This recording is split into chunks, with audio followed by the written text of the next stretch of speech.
right, let's begin.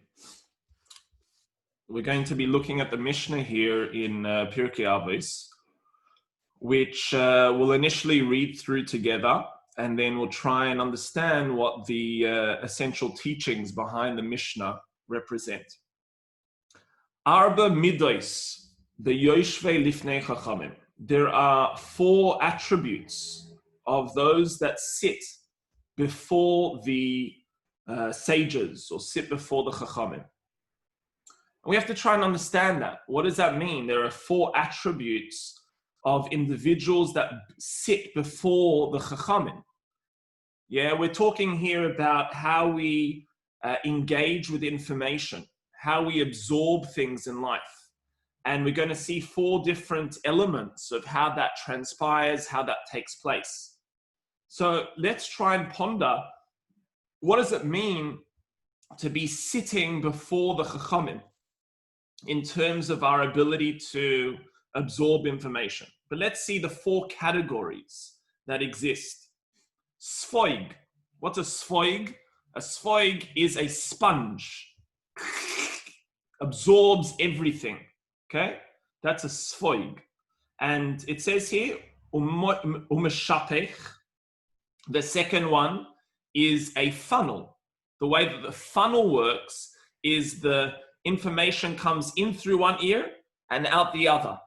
Okay, that's the way a funnel works. Comes in, but it goes straight out. The third one is mishmeres, which is a strainer. Okay, the way that a strainer works, we know, but here we're going to see the specific reference is to straining wine. And the Gemara, the Mishnah here is going to explain how that pertains to us. And the final one is a nafa. A nafa is a sieve that is able to let through all of the fine powdery flour, and it retains the nutritious elements of the flour that is then able to be ground and used. Okay, so what are these 4 different components in terms of our engagement with life and our engagement with information and absorbing information? So the Mishnah says the following. A sponge, okay, a sponge, a sfoig, shusoifeg es hakol. It absorbs everything. I'm going to just read through this first, and then we're going to go through each one and try and understand them properly. A meshapech, shemachnis v'zoi umoitzi v'zoi. A meshapech, a funnel, it enters in through one entrance and comes out through the other. A mishmeres, shemoitzia es hayayin v'koiletes es mishmarin. What a mishmeres does here is it allows the wine to go through, and the strainer retains the dregs that are left behind. And the final one, a nafa, shemaitzia es hakemach v'koiletes es soiles. A nafa, the sieve, it allows the powdery substance of flour that isn't usable to go through, but it retains the essential flour that's nutritious. Okay, so really, when this hit me, in terms of understanding this properly, was on Shabbos morning. After I went to Daven, I went for a walk on the promenade, and it hit me how extensive the teaching is here. I'm going to show you how the general understanding of this teaching applies, and then we're going to investigate how it applies actually to every single moment of our lives. So the first application of this is within the framework of sitting before the chachamim, sitting before the wise men, sitting in a framework of absorbing Torah, learning. And we have 4 ways of absorbing. The first way of absorbing is a sfoig. Every single thing is absorbed, even the things that aren't correct, even the things or the ideas that actually don't fit in. And, you'll find within a yeshiva system, there's a framework of learning that some individuals teach every single opinion around a specific matter. Okay, they'll teach this opinion and this opinion, the opinion of the Rashba, the opinion of the Rosh, the opinion of the Maharsha, every single different opinion around that idea. And the student will absorb that information like a sponge, but it'll sit there in the mind and it just swims around everything. And then you say to them, so what did you learn? And they don't know what to say back to you. They don't know how to repeat it. It's just a whole conglomerate of different opinions. Okay, that's the first dangerous form of learning. Okay, we're going to see the ideal form of learning, but that is a form of learning that you absorb everything. And then what do you do when you squeeze out that sponge? All the muck comes out together. It's just a whole mess of things. Yeah. The next one is a funnel. And that's the student that, okay, they're listening in, but they're not actually listening in. They're listening very peripherally, but their essential nature, their engagement with the topic, there isn't a state of presence through their experience of it. They don't properly understand what's going on. They haven't really heard it. They heard it peripherally. Now that is a circumstance where the information comes through one ear and will obviously not be retained and come out the other ear. Now, what is the ideal? What is the ideal?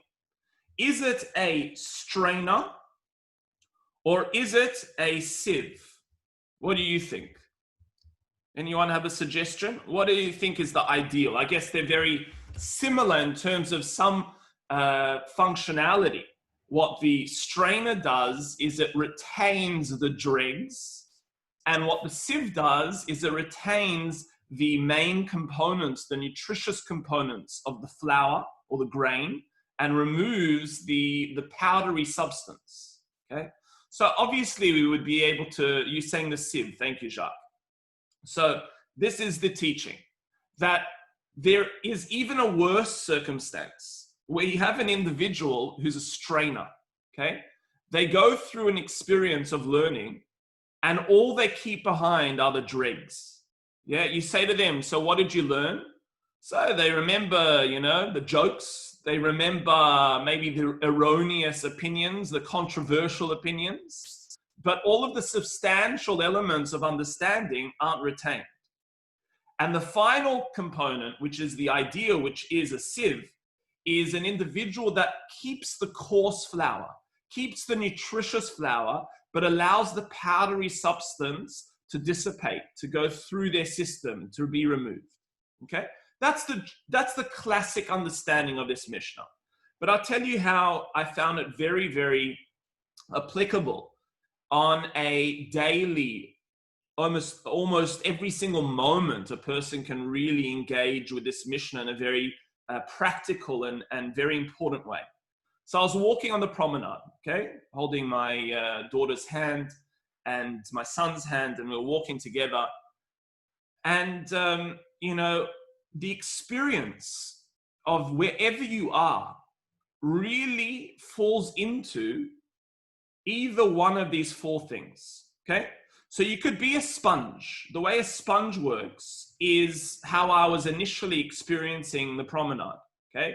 And it generally happens like that when you haven't been out in a social environment and you haven't, been in lockdown. So you're overwhelmed. Everything is being absorbed. People, the ocean, the whole environment is like a sponge. You're just absorbing everything. And it's a whole muck. There's nothing synchronized in that experience. There's nothing specific in terms of what you're focusing on. It's just a whole muck of everything. And then what you feel like is like a sponge. Heavy, dirty, what's going on here? This person's running past, this person's saying something, this experience, this dog, whatever it is overwhelming you. And that's the sponge. And then there's another type of individual, and that's the funnel. They don't absorb anything. They're actually not even present through the experience. The experience just comes in through one end and out the other.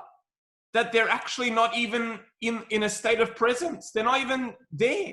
in terms of that experience. It's not even that they're absorbing anything through what to learn or through what to focus on. They're just completely flippantly, somewhat non-existing through their life. And that's a funnel. And that's a very, very strange way of experiencing life, because you're not experiencing life. It's coming in and going out. But then these were the final components, and it's somewhat, you are putting a straining system or some filter, in terms of your experience now. You're realizing, 1 second, all right, I need to focus on life. I need to focus in life. I need to experience life. And obviously I can't be a sponge, and obviously I can't be a funnel. But let me see, how do I experience life? Now, this is where the danger starts to get into our terms of our experience of life. There's an individual called a strainer. The strainer, is, as the word really, implies, they're in a state of strain. They focus on the dregs, all of the substance and all of the nutrition and all of the intoxication, so to speak, the positive intoxication of life, the elements of pleasure are strained through their system, falls through their experience. But the things that they retain are the dregs. And it's the most unfortunate way of existing, that they realize, gosh, I really need to tap into something. But the more abrasive or easier components to grasp in life are the dregs. They're thicker. They're less ephemeral. They're much easier to focus on. And so thus, you might have a situation where a person has an abundance of blessing, but that one element of dreg, that one argument or that one circumstance or that one thing, be it on the promenade, there's so much that can distract you. There's so much there's a noise that can distract you. There's the thoughts in your head, could be a form of distraction, the dregs in your head. And you don't see the beauty that's around you, the experience that's around you. So the ideal circumstance is that a person enters into a sieve, or a sieve. And that is that they retain the flour. They retain the elements of nutrition. They retain the coarser elements of flour, the whole grain, and they allow the fluff, the powder, to go through their system. That they realize in any form of experience of life, number one, obviously we don't need to retain the dregs. The dregs aren't for our consumption, and dregs are experienced in everything. But the second element is to be able to discern, take out the nutritious elements of every experience, be it through our learning, and if you consider what the whole process of learning Torah is doing, is training us to be a sieve. When we read through something or learn through something, the whole framework is there to attune, to create a sensitivity in our minds to be able to pick from what is nutritious, what is correct, what is the way forward, and what don't I focus on? What are the subsidiary elements that need to be pushed aside? And that's something that not everyone realizes. Some people think that we go through life and everything needs to be absorbed. Everything needs to be engaged with. Everything needs to be focused on. Even the elements that have no nutrition. And that's the final component here, that we are able in our own minds to enter into this setting. We really have, like on your cholent pot, we really have these 4 settings. And it's up to us to change the setting, From sponge, you can imagine a little sponge there. No. I don't want to be a sponge. I don't want to be a funnel. And I definitely don't want to be a strainer. And set it into the sieve. Allow yourself to allow those elements to flow through, those things that don't have substance, that don't need to be focused on. I was speaking to an individual yesterday. We were learning, which the piece will learn this afternoon, hopefully, of how to allow our anger and our frustrations to turn into honey, to sweeten those experiences. And one of the most important, or the 2 most important words in forms of experience of life, is the two following words: irrelevant and inconsequential. And the sieve is there to ask us these questions. What is irrelevant and inconsequential in our lives that we might be focusing on?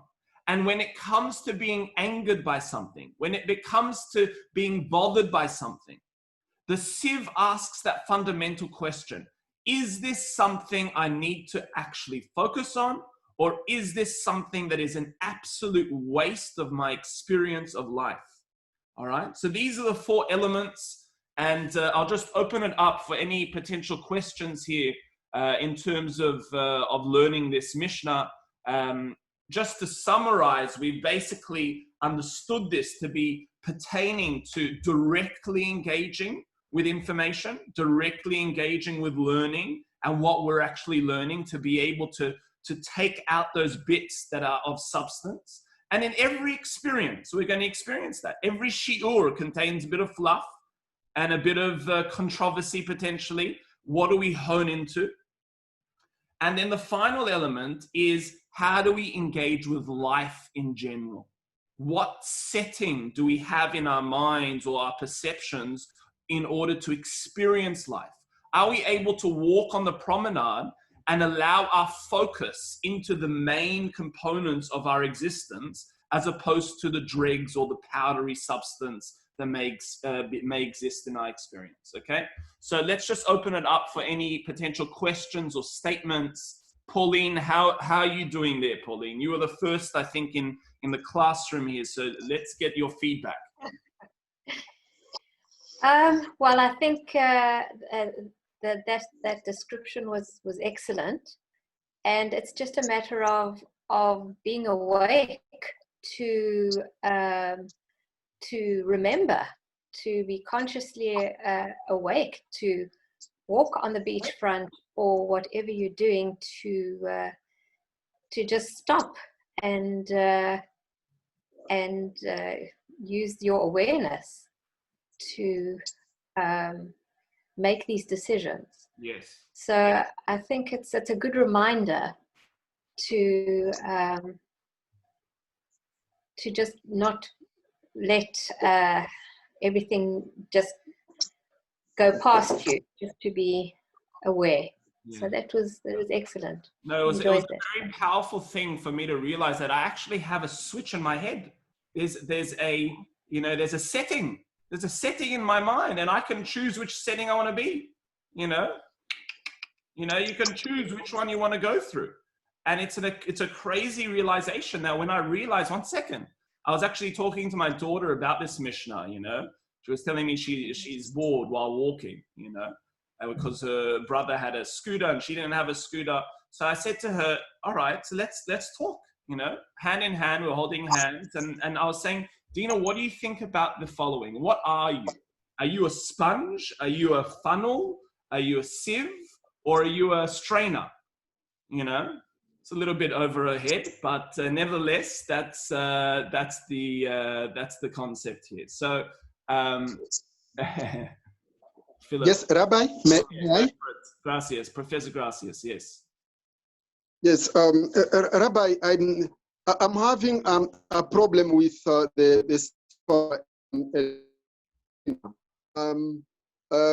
maybe let me illustrate with an example. You have a situation of an individual who would think that a certain behavior would bring them closer to Hashem, and actually that behavior does not. This is a situation of maybe lack of knowledge, where you would think that you are really getting closer to the sefer, but you are rather the strainer.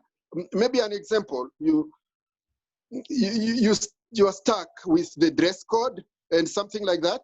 You think that this kind of behavior brings you really closer to Hashem, and maybe it does not.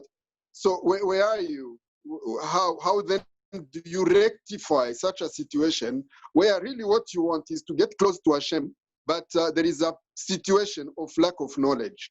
Excellent example, Gracias. I very, very much appreciate that example. And I think it's so fundamental.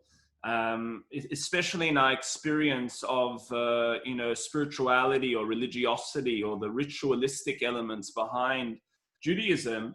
A person may experience that element of religiosity exactly like that.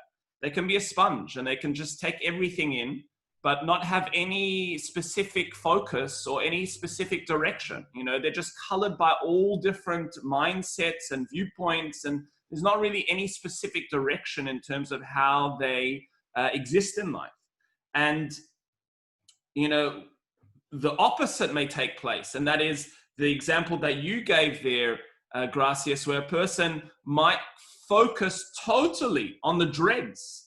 Their Judaism or their experience of their religious identity or connection with Hashem focuses in on the dregs. It's now about their dress code, and I can tell you, when I went to yeshiva, that element very much pertained within myself and within the surroundings. When you got your hat, gosh, now you much more religious. You've got your suit and everything is perfectly orchestrated. Now I am a religiously awakened and enlightened person. That's it. I've made it, in life. But, I was on a Shiva call last night, and I was watching, they were broadcasting a minyan from Israel.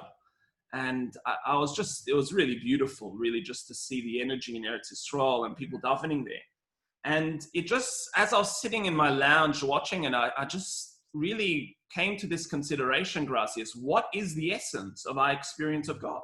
And I found myself really pulled in. When you're in Israel, you get pulled in to the surrounding elements of what are people doing? How do you need to talk? How do you need to look?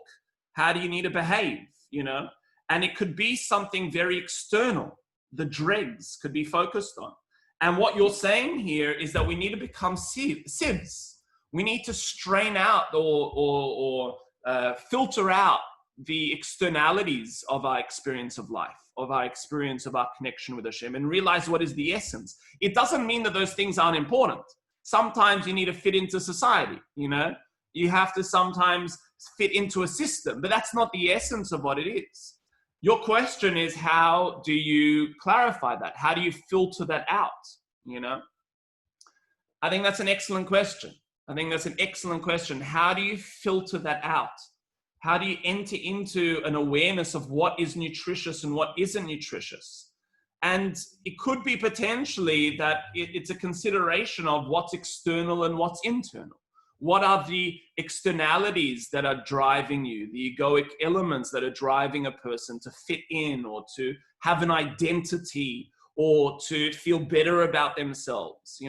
Those could be the dregs. What are things that don't satiate you? When you don't feel satiated by it, that you always need more of it. You're not satiated in life, And that's what I was feeling. I felt something was wrong. I mean, we'll come back to this promenade, example. I felt something was wrong in my experience there. I felt I'm not present here and I'm not enjoying what's going on. Why? Why am I not enjoying myself? I'm living. I'm on the promenade. What's wrong with me? And I realized that my setting was a mixture between a sponge and a strainer.